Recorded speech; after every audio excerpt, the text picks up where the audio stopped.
So this is the rifle warm-up part 2B. We just finished the backhands and transitioned into spins and stops, all right, on the left side. So now when you stop after you finish the turn, you want to make sure that your thumb is pressed, not wrapped. I think I said wrapped on count 13. Make sure that it's pressed because when you initiate, you're starting spins in the next thing. The first position we're going to go to is a cross port. So my right leg is in a dig or a forced starch. My right arm is reaching across to the end of the butt. My left hand ends up on the swivel, and my focus is down. All right, and I want to find this nice flat surface with my right forearm. So we have 4 spins, and then we catch on 5. All right, 5 and 6, 5, 6, 7, 8, and 1, 2, 3, 4, and 5. All right, so focus, body, arms, gun. Everything arrives on count 5.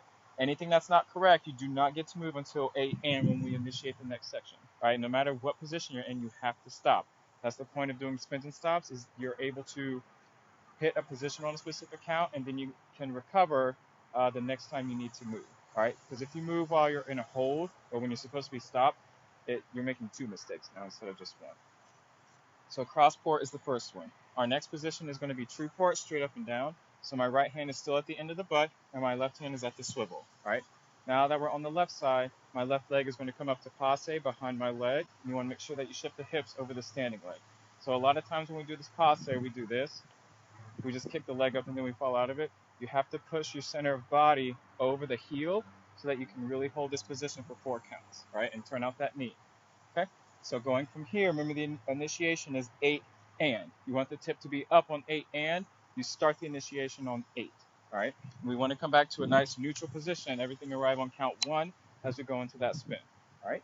So here we go. The next spin. 1 and 2. 1, 2, 3, 4. Hit 5, 6, 7, 8, and 1, 2, 3, 4, and 5. So make sure you squeeze everything on count 5. We want to find a nice flat forearm again. We want our focus to be above the gun, and the butt of the gun should be right at your mouth. All right, so this will be 5. Going into that transition, we're going to initiate on 8, and then the tip's going to be up on 8 and. Remember, it's a light release. All right, so the position after true port is going to be a regular port. And again, we're going to shift the weight over our right leg because we're lifting up our left leg again into attitude derriere. If you need to see the details of this attitude, go back to rifle warm-up part 2B. All right. So as we do this, the focus will turn to the right. Everything arrives on count 5. All right. So let's start from true port going into port. 5 and 6, 5, 6, 7, 8, and 1, 2, 3, 4, and 5. All right, so everything arrives on 5. You do not want the head to be late. You want to think of the head turning on 4 and so it arrives on 5.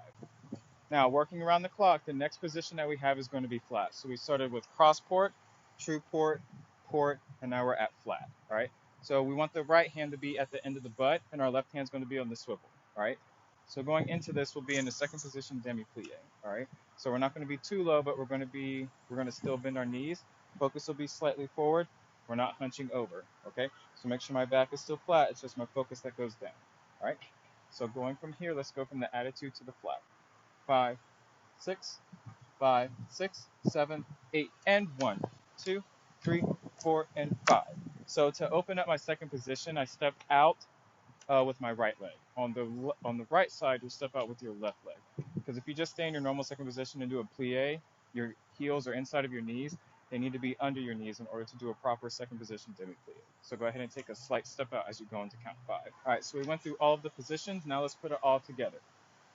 5 and 6, 5, 6, 7, 8, and 1, 2, 3, 4, and 5. 6, 7, 8, and 1, 2, 3, 4, and 5. 6, 7, 8, and 1, 2, 3, 4, and 5. 6, 7, 8, and 1, 2, 3, 4, and 5. 6, 7, 8, and 1.